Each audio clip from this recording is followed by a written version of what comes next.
The fire crystal has finally reappeared after years. It can provide an unbelievable amount of energy to the furnace and enhance the thinking ability of humans.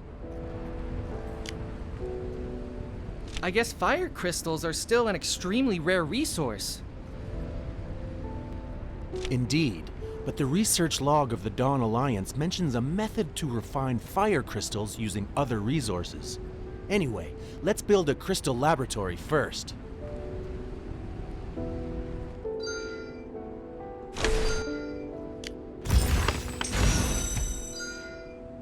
Wow! This device looks state-of-the-art. How does it refine fire crystals from common resources? By restructuring the nature of matter, or something like that. I can't explain it well. Now, let's put that aside and try doing the refinement.